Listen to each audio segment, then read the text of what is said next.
Bonjour et bienvenue à l'émission Ton Université. Mon nom est Vanessa Haché et je suis l'animatrice qui vous permet de découvrir c'est quoi le campus de Shippagan de l'Université de Moncton. Aujourd'hui, on va y aller à la base du recrutement. Ça fait comment on fait pour attirer les étudiants chez nous, puis c'est quoi le processus d'entrée, c'est quoi l'admission, le logement, etc. On va commencer avec Amélie Haché. Bonjour. Ça va bien? Oui, ça va bien. Oui, tu es recruteur pour l'Université de Moncton, campus de Shippagan. Oui. Qu'est-ce que ça fait, ça, une recruteur? Un agent de recrutement, il y a la liaison entre le monde du scolaire et le monde universitaire. OK. Je suis un peu la porte d'entrée de l'université, puis même parfois je dis que je suis un peu le Larousse de l'université, parce qu'une fois que je sors du campus, je deviens tous les services et tous les programmes et les aspects de l'Université de Moncton, campus de Shippagan, car c'est moi qui réponds aux questions et aux inquiétudes des élèves. Oui, ça fait que tu vas rencontrer vraiment les futurs étudiants ou les étudiants potentiels chez eux dans leurs écoles. Oui, mon territoire s'étend de Neguac à Campbellton, donc de la polyvalente de Neguac jusqu'à celle de Campbellton dans Restigouche. Puis je rencontre les 12e années. Donc, à l'automne, je rencontre les 12e. J'ai la chance de pouvoir rentrer dans les classes, parler de l'Université de Moncton. Il y a aussi des différentes séances de kiosques, il y a des salons carrières qui sont organisés. C'est moi qui ai à leur coordination pour avoir des exposants dans les cas échéants. Je rencontre aussi les 11e années. Donc, en février, mars, là, je rencontre les 11e années parce qu'il y a beaucoup de questions. Puis, les gens pensent, l'université, c'est juste en 12e année que je vais penser à ça. Il faut y penser avant. Puis il y a des aspects de la 11e année qui sont très importants. Mme Denise va pouvoir vous en parler tantôt.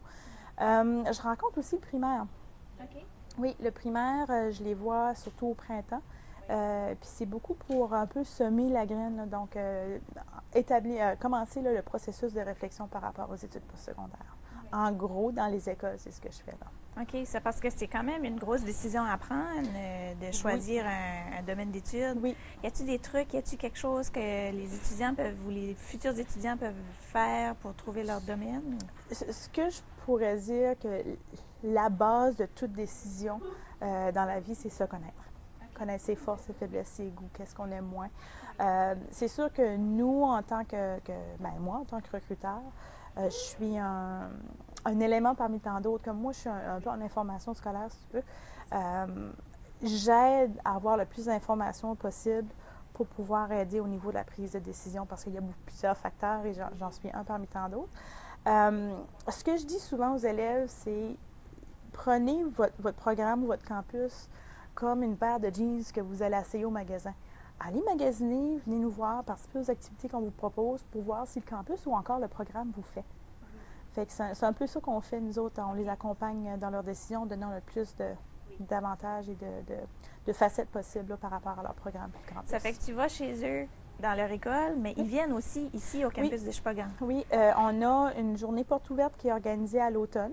Donc, ça, c'est avec les écoles. Donc, les écoles viennent avec des accompagnateurs. Souvent, c'est les conseillers en orientation avec lesquels on travaille beaucoup, qu'on apprécie beaucoup. Donc, les élèves viennent ici et on a aussi une journée porte ouverte destinée aux parents. Puis ça, c'est une clientèle, j'ai oublié de parler. Oui. On a cette journée porte ouverte-là.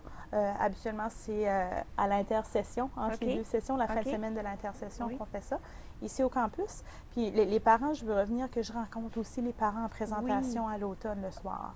Dans mes 16 écoles. Oui. Donc, parce que les parents aussi ont des questions. Ils ont énormément de questions et je dirais c'est mes présentations qui me durent le plus longtemps. Un, j'ai pas la contrainte des cloches. Non, c'est Deux, ils ont besoin d'être assurés beaucoup. Logement, finances, est-ce que mon enfant va être bien, où est-ce qu'il va aller? C'est un peu les questions qui reviennent souvent. Là. Oui. Qu'est-ce que tu leur réponds quand ils posent cette question-là? Est-ce que mon enfant va être bien au campus de Shippagan? C'est sûr que ce qui les rassure le plus, c'est tous les services d'aide qui existent dans nos différents campus et surtout ici. Ici, on est très solide au niveau de nos services d'aide.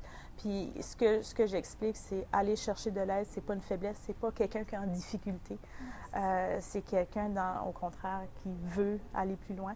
Fait que je dirais ça, c'est un gros aspect sécurisant pour le parent et aussi le logement. Les questions techniques. Quand est-ce qu'on fait une demande? Quand est-ce qu'on va avoir la réponse? Mon enfant va-t-il avoir un toit sur la tête? C'est un peu les gros aspects, puis c'est sûr, au niveau des bourses, puis l'aspect financier, là, qu'on va l'aborder tantôt avec Mme Denise, c'est un gros aspect pour les parents. Oui. OK.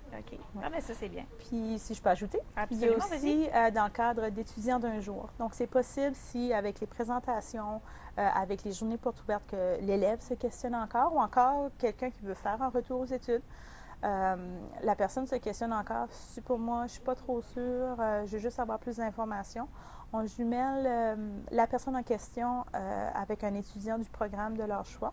Ils passent une journée avec cet étudiant-là, ils rencontrent les professeurs, les étudiants, ils visitent le campus. S'ils ont des questions spécifiques, exemple, l'élève a un trouble d'apprentissage, puis il ne sait pas comment ça fonctionne, bien, on peut faire rencontrer notre conseillère, ou s'il veut s'impliquer, on fait rencontrer le conseiller étudiant, etc. Fait que c'est une visite sur mesure. OK. Donc, on l'appelle étudiant d'un jour. Fait que ça, ils peuvent faire ça n'importe quand dans l'année et ils ont juste besoin de communiquer avec toi. N'importe quand dans l'année, je dis oui, c'est sûr, pas pendant les semaines d'études, pas pendant les semaines d'examen, mais de septembre à décembre, puis de janvier à avril, oui, il y a une possibilité de le faire. Ah, mais ça, c'est bien. Ça, c'est bien. Fait que d'un coup que l'étudiant est décidé, il commence un processus d'admission. Oui. Ça serait quoi les principales étapes là-dedans? Nous, on commence dès novembre, entre le 15 novembre et le 15 décembre. On se rend dans les écoles puis on fait les admissions sur place. L'élève a juste besoin de remplir son formulaire. C'est pas compliqué. Adresse, es-tu un go-and-fee? Qu'est-ce qui est ton courriel, ton numéro de téléphone, le programme qui t'intéresse et le campus qui t'intéresse. Puis nous, sur place, avec mes collègues de travail, on peut lui dire si oui ou non il y a le potentiel ou il est dans le bon chemin pour pouvoir accéder à son programme. Puis en même temps, on vérifie s'il qualifie pour une bourse ou pas. Sur place, dans 15 minutes, il y a sa réponse. Sur place, dans son école. Wow! Ah, ça, c'est cool. C'est aussi simple que ça. C'est nous qui se déplaçons et non eux qui se déplacent. Wow! OK. Fait que là, après ça, il reçoit plus une lettre officielle par la poste. Oui, c'est sûr qu'il y a des étapes à faire par la suite. Donc, il faut qu'ils terminent leur session, il faut qu'ils terminent des cours avant l'admission, il faut qu'ils obtiennent leur diplôme d'études secondaires. C'est ça. Oui. C'est ça. Super. Mais merci, Amélie. On te retrouve après la pause. On va continuer ce sujet-là sur le recrutement, l'admission à l'université puis les premières journées à l'université.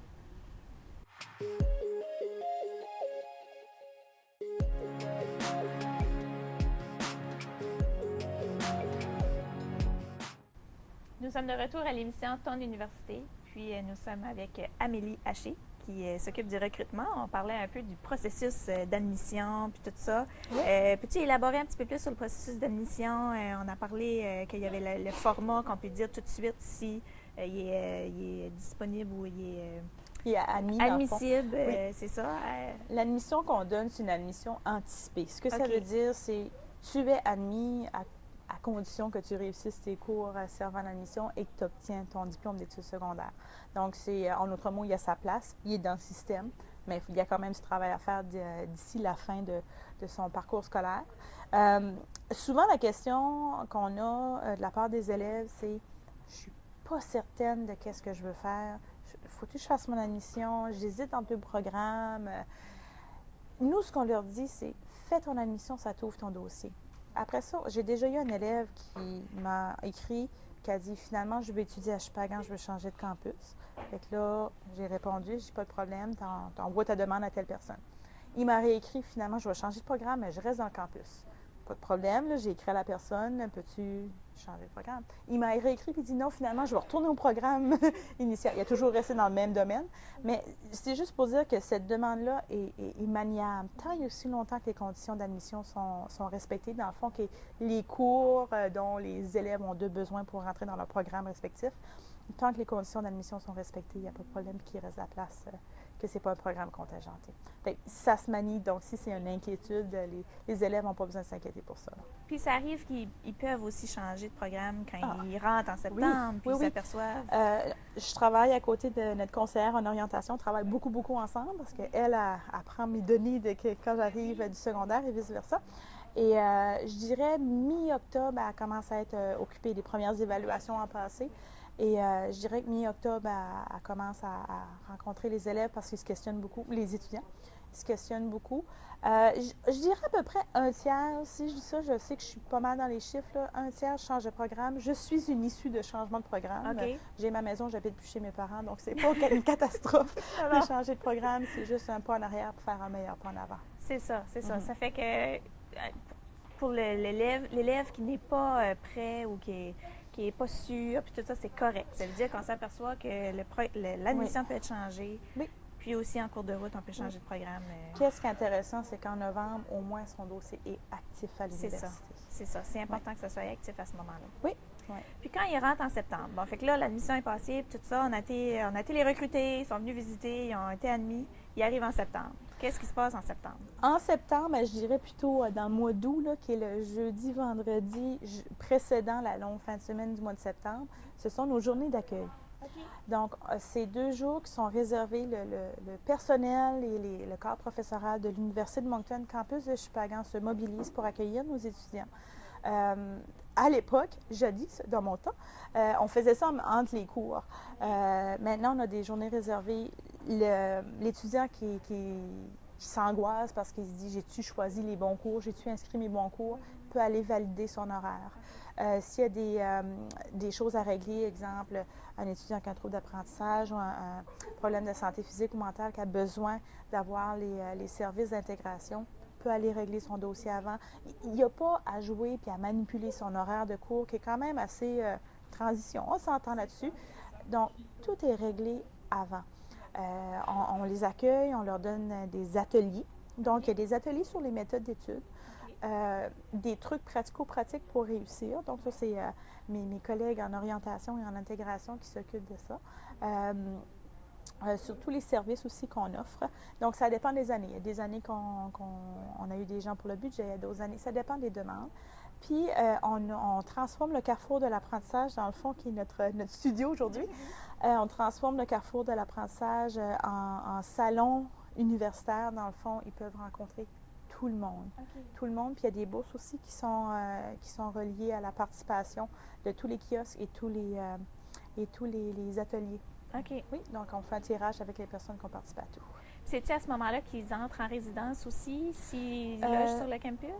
Les élèves peuvent rentrer en résidence le lundi précédent ces journées-là, ce jeudi. OK. Ouais, absolument, c'est cette semaine-là que les élèves... Cette semaine-là, ça fait qu'ils sont déjà ici. Oui. Puis ils peuvent venir participer. Fait qu'ils rencontrent les professeurs. Oui. Ils font leur horaire. Rencontrent tout le personnel. Puis dans le fond, ils règlent ce qu'ils ont à régler. C'est ça. Ben, du moins, le plus qu'ils peuvent. Ouais. Ils règlent ce qu'ils ont à régler pour pouvoir commencer le mardi d'après. OK, là, on se vire vers l'académique puis on commence nos cours. Donc, on s'enlève un poids sur les épaules. Aussi, les prêts étudiants, ils peuvent s'assurer que les prêts étudiants sont en règle aussi durant ces journées-là. Oui. OK. Est-ce que... Oui, c'est ça. Ça fait que tous les étudiants s'en viennent, ils peuvent voir cette journée-là. Puis les parents viennent-tu des fois? Ou... ça arrivait une fois ou deux, mais c'était des étudiants qui venaient de quand même assez loin. Donc les parents, sans caresser à la chambre d'hôtel, sont venus. Mais habituellement, non, les parents sont... Les parents viennent les amener le lundi puis sont contents qu'ils restent puis ils s'en vont. Mais il y a des petits plats congelés dans les congélateurs, je peux te garantir ça. C'est bon. Merci Amélie, on te quitte là-dessus. Ça me fait plaisir. Je suis contente que tu es venue à l'émission.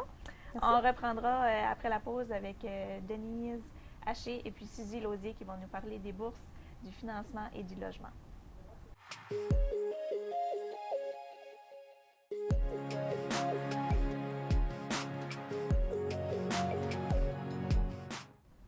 Nous sommes de retour à l'émission Ton Université. On parle aujourd'hui du recrutement, de l'admission, puis comment on commence cette vie universitaire. Donc, on a maintenant avec nous Denise Haché, qui est la directrice des services étudiants et du recrutement. Bonjour. Puis, on a Suzy Laudier, qui est une étudiante ici, qui habite sur le campus, puis elle va nous jaser un peu de ça. Bonjour Suzy, ça va bien? Oui, toi? Oui, Denise aussi? Ça va très bien. Super. Ça fait, Denise, on parlait tantôt avec Amélie du processus d'admission puis tout ça. On a parlé des bourses, etc. Ça fait que, parle-nous donc un petit peu plus des bourses. OK. Pour l'étudiant qui s'en vient à l'université, ici, je dirais qu'il y a 2 grandes catégories de bourses. Il y a des bourses qu'on offre aux étudiants parce qu'ils font une demande d'admission dans un programme spécifique. Exemple, un étudiant qui fait une demande d'admission au bac en gestion d'information, au bac en développement durable des eaux côtières. Ils reçoivent une bourse juste par le fait qu'ils s'inscrivent dans un programme comme ça. Un étudiant, un garçon qui s'inscrit en éducation primaire, il n'y a pas beaucoup de garçons en éducation primaire, on offre une bourse pour ces étudiants-là. L'autre grande catégorie, c'est les bourses de mérite académique. Ça, l'étudiant ou l'élève à l'école qui maintient une moyenne de 80 avec ses notes qu'il a faites en 11e année et à la première session de 12e année, automatiquement, il va recevoir une offre de bourse de l'université. Les bourses varient entre 1 000 et 3 000 Évidemment, plus tu as une plus haute moyenne à l'école, plus tu vas avoir une plus haute bourse. Puis, la bourse des bourses, c'est la bourse d'excellence Roméo Leblanc. Cette bourse-là, on la remet à un étudiant de chacune des écoles secondaires du Nouveau-Brunswick qui a maintenu la plus haute moyenne en 11e et à la première session de 12e année et qui fréquente un des 3 campus de l'Université de Moncton. Puis cette bourse-là, ça équivaut au droit de scolarité de l'université. Ça veut dire que c'est une bourse qui peut dépasser les 5 600 $. Puis, il y a beaucoup d'étudiants qui pensent qu'en 12e année, c'est l'année que je vais travailler fort pour avoir des bourses. L'année qu'il faut que l'étudiant travaille très, très fort, c'est la 11e année. Parce qu'on prend en compte toutes les notes qui sont faites en 11e année pour attribuer les bourses. Puis, seulement la première session de 12e année pour les bourses. Ah, ça veut dire qu'il faut commencer à travailler fort en 11e année pour Dès entrer à il l'université. faut toujours travailler fort, on Ouais. s'entend. Mais la 11e année est particulièrement importante. OK. Ça, je dirais, c'est les 2 grandes catégories de bourses qu'on offre à l'université. Puis si je peux juste ajouter pour les bourses d'excellence et les bourses de mérite académique, ces bourses-là, ils sont renouvelables pour la durée du programme d'études de l'étudiant, à condition qu'il maintienne une moyenne de 3,8. Ça, c'est à peu près une moyenne de A- dans l'ensemble de ses cours. OK. Ça fait qu'on a des bourses qui est attribuées à des programmes spécifiques. Exactement. Puis on a les bourses qui sont de mérite, qui sont aussi renouvelables s'ils gardent une moyenne. S'ils performent à l'université. Ça fait s'ils ont des bonnes notes en 11e année, puis ils continuent ça à l'université, ça veut dire que leurs études peuvent pas mal tout être payées. Ça peut être payant, ça peut être payant. Exemple, un étudiant qui reçoit une bourse de 2 000 parce qu'il a maintenu une moyenne de 90 en 11e année et la première session de 12e année et qui maintient à 3,8 durant tout le temps de ses études, mais c'est 2 000 à chaque année qu'il va recevoir. À chaque année. Exactement. Wow! Fait c'est quoi les autres options de payer des études? Parce que c'est sûr qu'à l'école secondaire, on ne paye pas nos études, mais rendu à l'université, il y a un montant déboursé. Exactement. Fait qu'il y a les options de bourse. C'est quoi les autres options? L'autre option qui est choisie par la majorité des étudiants, c'est le fameux prêt bourse, le prêt étudiant. Ça, c'est pas géré par l'université, c'est géré par le gouvernement. C'est offert par le gouvernement de chacune des provinces et ça s'appelle le service financier pour étudiants. Puis, l'université, lui, son rôle dans ça, c'est un peu faire le lien justement entre le gouvernement qui offre le prêt à l'étudiant et l'étudiant lui-même. Moi, je dois donner au gouvernement qu'est-ce que ça peut coûter pour venir étudier à l'université. C'est quoi les droits de scolarité? Comment est-ce que nos logements vont coûter? Comment ça peut coûter pour faire l'achat des livres dans chacun des programmes et tout ça? Fait, le service financier pour étudiants, ils vont évaluer c'est quoi le besoin de l'étudiant côté financier pour venir étudier ici. L'étudiant, lui, il va compléter un formulaire sur Internet pour démontrer c'est quoi sa capacité de payer ses études. Est-ce qu'il a travaillé durant l'été? Est-ce qu'il prévoit travailler durant ses études? Qu'est-ce qui est le montant d'argent que les parents peuvent contribuer aux études de l'enfant? Est-ce qu'il va recevoir des bourses? Donc, qu'est-ce que ses ressources financières? En faisant la différence entre les deux, mais là, le service financier pour étudiants va pouvoir déterminer, OK, s'il y a un manque à quelque part, c'est là qu'on va faire un prêt à l'étudiant. C'est ça. Mais le prêt, il faut le rembourser. Moi, je dis toujours aux gens, si vous pouvez diminuer au maximum la quantité de prêts que vous allez faire, c'est que vous allez avoir beaucoup moins d'argent à devoir rembourser à la fin de vos études. À la fin des études, c'est ça. Exactement. Puis ça, c'est la responsabilité de l'étudiant de faire cette démarche-là. C'est tellement la responsabilité de l'étudiant que sur le formulaire d'application, la première ligne en haut du formulaire, c'est indiqué, ce formulaire doit être complété par l'étudiant, pas par papa et maman. Non. Vraiment par l'étudiant. OK. Puis, c'est pas un formulaire qui est compliqué. Moi, Non. je dis tout le temps, là, si tu es capable de faire des études universitaires, tu es capable de compléter un formulaire pour faire une demande de prêt étudiant. Oui, Exactement. oui. Ah, ben ça, c'est bien, c'est bien. Ça fait qu'il y a beaucoup d'options qu'on peut utiliser pour payer ses études à Oui, l'université. je dirais que c'est la principale. C'est ça. La principale, c'est ça. Bon. Parlons un petit peu des logements. Ça fait qu'il est possible d'habiter ici sur le campus de l'université. C'est quoi les différentes résidences ou les différentes possibilités? On a 3 édifices de logement ici. Okay. On a l'immeuble résidentiel, que ça, c'est un type de logement, c'est appartement typique, là, salon, cuisine, salle de bain avec 2 chambres. On a un autre édifice que c'est des genres de studios à 2 ou à 3 chambres. Puis, dans ces studios-là, il y a une grande cuisine, il y a une salle de bain. Si c'est des unités à 3 chambres, il y a salle de bain complète et salle de douche en plus, mais il n'y a pas de salon. Par contre, sur chacun des étages, on a un salon commun. Puis, je dirais que cette résidence-là, on dirait que les gens la préfèrent un peu parce que ça permet de créer des nouvelles amitiés à cause du salon commun qui est sur des... Il y a beaucoup plus d'échanges comme ça. Exactement. Okay. Le salon commun permet de faire des activités. Je peux te garantir que pendant les séries éliminatoires du hockey, il y a toujours des groupes qui se rassemblent au salon pour écouter les parties de hockey. Puis, la troisième résidence, c'est la résidence mixte. Ça, ce sont des chambres individuelles. Il y a un genre de petit comptoir cuisine dans chacune des chambres, mais sur l'étage, il y a une cuisine, une grande cuisine avec 3 cuisinières, 2 réfrigérateurs, puis c'est une quinzaine de personnes qui peuvent rester là. Puis, on a 2 grands salons, mais c'est un petit peu plus ce type communautaire, parce que tu loues une chambre, mais tu partages le reste du logement avec 14-15 autres personnes. OK. Puis comment on fait pour avoir une place en résidence comme ça? Ça, tu peux faire ta demande de logement directement en ligne. Okay. Puis, les gens peuvent faire leur demande de logement là, dès le mois de septembre pour le mois de septembre de l'année suivante. C'est ça. Puis, c'est ça, la demande se fait en ligne. Puis, nous, par le mois de mars, on va confirmer à l'étudiant s'il a une place ici. Puis, je veux dire, on a un programme à l'université qui s'appelle le logement garanti. Un étudiant qui fait une demande de logement et une demande d'admission à l'université avant le 28 février, on lui garantit une place dans les logements. Ah, OK. Ça fait qu'il n'y a pas à s'inquiéter à quelle place il va rester pendant ses études universitaires. Il y a une chambre garantie, c'est ça. Ah, wow. Ensuite, on donne la priorité aux étudiants qui sont en deuxième, troisième année. Puis c'est selon le premier arrivé, premier servi. OK. Ah, c'est bien. Toi, Suzy, tu habites en résidence. C'est laquelle, dans quelle résidence que tu habites? Moi, j'ai eu la chance de vivre 2 années en résidence, mais pour cette année, j'habite à l'immeuble résidentiel. Ouais, okay. L'année passée, j'habitais à Raymond-Chasson. OK, OK. Puis comment tu aimes ça? Personnellement, j'ai adoré mes 2 expériences. Ce que j'ai aimé le plus, c'est l'accessibilité. Dans le fond, c'est vraiment proche. Ça fait que si tu vas aller voir tes professeurs, c'est collé. Tu sors, c'est une minute, tu vas voir ton professeur, tu as des questions. Moi, je suis quelqu'un de sportive. Le pavillon sportif, il y a 1 minute, je sors, je profite de la piscine, du gymnase. Tout est proche, tout est collé. C'est ça qui est le fun. Puis en même temps, bien, comme Denise dit, à Raymond-Chasson, il y a le salon, donc tu as la chance de connaître des nouvelles personnes, de faire des nouvelles connaissances. J'aime beaucoup ce côté-là, le côté social aussi. Oui. Oui. Puis c'est une petite autonomie aussi parce que tu as ton petit chez toi, c'est nouveau, tu n'as plus maman puis papa. Tu essaies de survivre à part que le craft dinner, là, juste toi-même, là, mettons. Là.